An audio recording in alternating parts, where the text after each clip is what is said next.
¿Lo llevamos acá por la corrupción? Sí, definitivamente. La contracara de todo esto es la corrupción. O sea, la corrupción más grande de todas en Argentina es la inflación. Vos sabés que la emisión monetaria para financiar déficit fiscal es una estafa, es un robo. Y eso, en los últimos 2 años, ¿sí? Este gobierno le robó a los argentinos 11 puntos del PBI. Mirá si será, digamos, complicado la estafa de...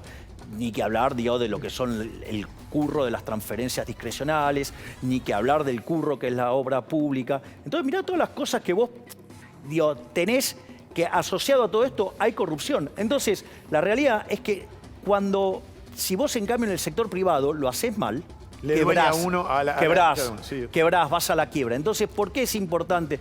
Pero claro, con 5.500 puntos de riesgo, ¿para ahí quién van a invertir? No invierte ni Mandrake el mago, no invierte nadie. Y no va a invertir nadie. Perdón, pensando en un problema macroeconómico y la escasez de dólares que enfrenta Argentina, ¿vos le darías libertad para disponer de los dólares a quienes exporten petróleo y gas? Como la libertad no se negocia productoras bajo ningún punto de vista. El mercado de cambios tendría que ser perfectamente y totalmente libre. El control de capitales, primeramente, más allá de lo dañino que es en el funcionamiento del sistema macroeconómico, porque hay una dimensión moral y hay una dimensión macroeconómica. Vale. La dimensión moral es, si yo me gano honestamente mi dinero, ¿quién es el Estado para determinar dónde yo lo voy a gastar o no?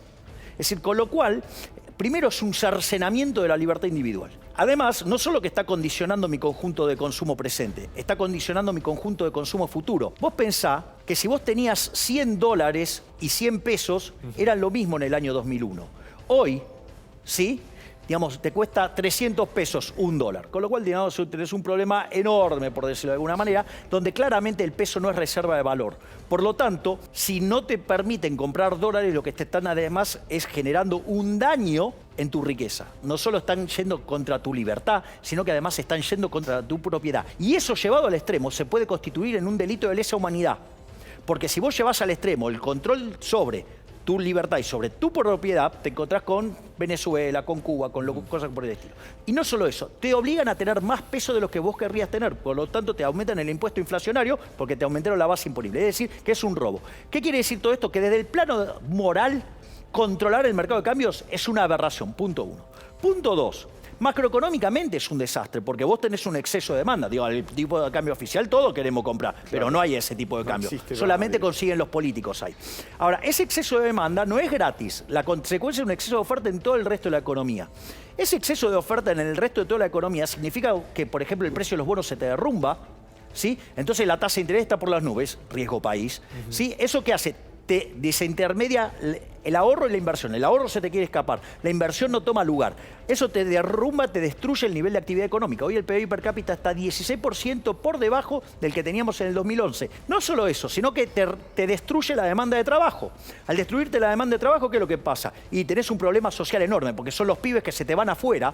Sí, claro. ¿Sí? Y los pibes de los segmentos postergados que terminan en la delincuencia. ¿Eso qué hace? Te aumenta a los pobres y los indigentes, con lo cual te aumenta la demanda de programas sociales y como no tenés cómo financiarlo, generás más emisión monetaria, más inflación y aumentás el sobre un problema económico muy concreto que está resolviendo ahora el gobierno. Las distribuidoras del país, algunas del área metropolitana, otras del interior, le deben al Estado, se financian no pagando la energía al Estado. Deben 390.000 millones de pesos. Sí, bueno, es una estrategia defensiva. O sea, cuando vos estás en una empresa y a vos te están complicando la caja por el otro lado y vos pisás por otro lado. O sea, digamos, es una estrategia defensiva. Entonces, si yo soy presidente, no vas a tener un problema, ¿sí? del tipo de cambio. ¿Sabe por qué? Porque el mercado va a ser libre. Entonces vas a hacer directamente las transacciones en la moneda que vos quieras. O sea, una posibilidad es que los argentinos, como históricamente eligieron los dólares, vas a poder hacer los dólares. Cuando vos no tengas más inflación, cuando ya no tengas más distorsión macroeconómica como consecuencia de los políticos ladrones que emiten dinero, bueno, a partir de ahí vos vas a empezar a hacer recalibraciones de precios interesantes. Hay algo que es una realidad. Bolivia el último mes 0,4% de inflación, Chile otro tanto, México. Los únicos que tenemos inflación somos Argentina. Estamos entre los 3 países Venezuela, con más inflación del mundo. Cuba, claro. Te hago la pregunta que quiere hacer la gente. ¿Cómo eliminás la inflación? ¿Y en cuánto tiempo? Si hay una proyección si fueras presidente. A ver, vamos por partes. La inflación tiene que ver con eso, sí, ¿no? Con por la eso. energía. La inflación es siempre y en todo lugar un fenómeno monetario. Eso es una consecuencia de un aumento de la oferta de dinero por encima de la demanda de dinero, que hace que el poder adquisitivo de la moneda caiga y que todos los precios expresados en esa unidad monetaria suben. Por lo tanto, la única forma que descubrió el mundo para terminar con esto es cortando la emisión monetaria. Ahora, Argentina tuvo una regla monetaria fuerte con eso, fue la convertibilidad. Sí. No solo que logró derrotar la inflación, sino que además ganaba elecciones, ¿sí? Esa regla. El Banco Central era absolutamente independiente y además toda la estructura contractual de la economía estaba denominada en términos de la regla. Sin embargo, cuando los políticos chorros necesitaron plata, se llevaron puesto al Banco Central. La propuesta que yo hago, directamente esa posibilidad no la van a tener más. ¿Sabe por qué? Porque eliminaría el Banco Central, eliminaría el peso.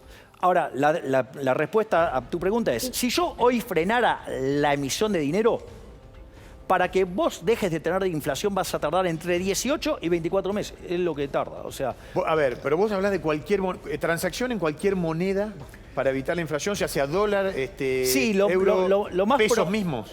No, el peso se eliminaría. Porque si dejás el peso, los políticos los van a seguir usando y ¿sabés a quiénes van a joder? A los que menos tienen. Los principales beneficiarios de la estabilidad monetaria son los más vulnerables, porque la inflación le pega entre 25 y 30 veces más fuerte. Cuando los políticos te dicen de no emitir y todas esas cosas, es bárbaro cuando dicen no, de la inflación que habría. ¿De la inflación de qué habría? Digo, o sea, en el fondo ya generaron el desastre monetario. Entonces, digo, con lo cual lo único que estarías haciendo es sincerar las cosas. Ahora la pregunta es, ¿por qué entonces no la quieren sincerar? ¿Qué harías con vacas muertas? Libertad, digamos, para que puedan poder producir. No puede ser que nosotros tengamos el reservorio de gas no convencional más importante del mundo y seamos importadores netos.